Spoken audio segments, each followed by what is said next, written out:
મહેસાણા તાલુકા police દ્વારા મહેસાણાના નગરજનોને appeal કરવામાં આવી છે તો બાળકો ઉપાડી જતી ગેંગ સક્રિય થઈ હોવાની અફવા ન ફેલાવવા માટે અપીલ કરવામાં આવી। સોશિયલ મીડિયામાં ચાલતી અફવાને પગલે મહેસાણા તાલુકા પોલીસને માત્ર એક અઠવાડિયામાં 4 જેટલી આ બાબતે વર્દી મળી છે તો એકલ દોકલ ભટકતા લોકો અને વૃદ્ધ મહિલાઓને લોકો બાળકો ઉપાડી જતી હોવાનો ગેંગના સભ્ય માની પોલીસને વર્દી આપે છે। ત્યારે 19 નવેમ્બરના રોજ ખેરવા ગામે ગેંગ આવી હોવાની પણ વર્દી મળી હતી। ત્યારબાદ રાજગર હેડુવા ગામ નજીકથી વર્દી આપવામાં આવી હતી તો ગઈકાલે દિદ્યાસણ ખોડિયાર માતાજીના મંદિરમાં નિર્દોષ મહિલાને પૂરી દેવામાં આવી। તપાસના અંતે સમગ્ર બાબત પોકળ સાબિત થઈ હતી તો તાલુકા પોલીસ દ્વારા લોકોને આવી અફવાઓ ન ફેલાવવા માટે અપીલ કરવામાં આવી છે। શ્રી વીરેન્દ્રસિંહ યાદવ સાહેબ ગાંધીનગર તેમજ પોલીસ અધિક્ષક શ્રી તરુણ દુગ્ગલ સાહેબ નાઓની સૂચના મુજબ તેમજ નાયબ પોલીસ અધિકારી શ્રી બીલા પટેલ સાહેબના માર્ગદર્શન હેઠળ છેલ્લા ઘણા ટાઈમથી બાળકો ઉપાડવા જવાની ગેંગ બાબતની જે અફવાઓ ફેલાઈ રહી છે એમાં હકીકત એવી છે કે શરૂઆત આખા બનાવની આખા જ ગામમાં એક મેટર બની હતી।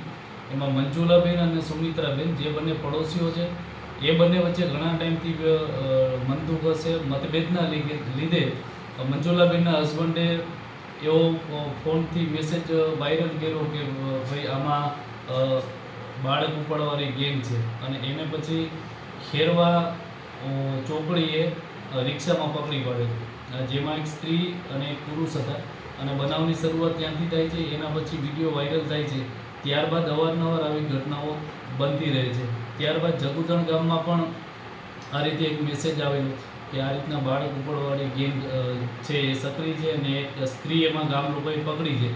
ત્યાં પણ જઈ અને અમે વેરીફાઈ કરતાં ખરેખર એ સ્ત્રી વૃદ્ધ હોય અને માનસિક અસ્થિર હતી।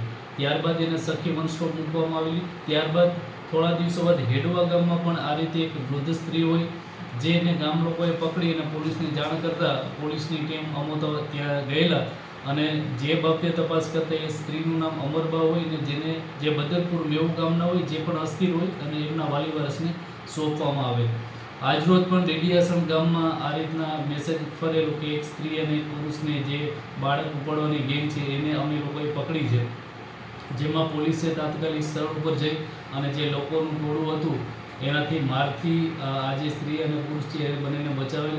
જેમાં ખરેખર હકીકત એવી હોય કે આ બંને સ્ત્રી અને પુરુષ છેલ્લા 1 વર્ષથી દેડિયાસણ જેડીસીમાં કામ કરે છે અને ત્યાં જ એ લોકો રહે છે। જે સ્ત્રી છે એનો પતિ છે એ નુગર બાયપાસે એક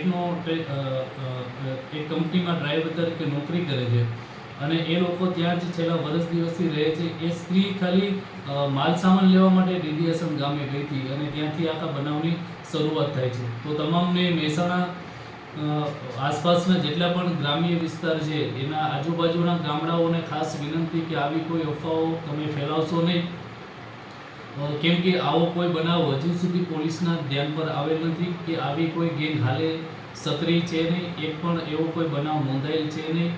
ભવિષ્યમાં ટોળાથી જો આ રીતે કોઈ વ્યક્તિનું મરણ જશે કે મૃત્યુ થશે તો એમાં મોબ લિન્ચિંગ જેવી ઘટનાઓ થશે અને એનાથી કાયદેસર પોલીસની કાર્યવાહી કરવી પડશે। તો તમામને ગ્રામ્યજનોને તેમજ તમામને સાહેબશ્રીની સૂચનાથી વિનંતી છે કે આવી ખોટી અફવાઓ ફેલાવશો નહીં। સોશિયલ મીડિયામાં જે પણ વિડીયો વાયરલ થયેલા છે એ જૂના વિડીયો ફરી રહ્યા છે જે વારંવાર રિપીટ થતા હોય છે અને એનાથી અફવાઓ ફેલાતી હોય છે। મેં આપને કીધું કે ખરેખર મેટરની શરૂઆત આખા જ ગામમાં જે પડોશીની જે મેટર હતી એને સ્વરૂપ કંઈક બીજું આપી દેવામાં આવ્યું અને ત્યાંથી શરૂઆત થઈ છે।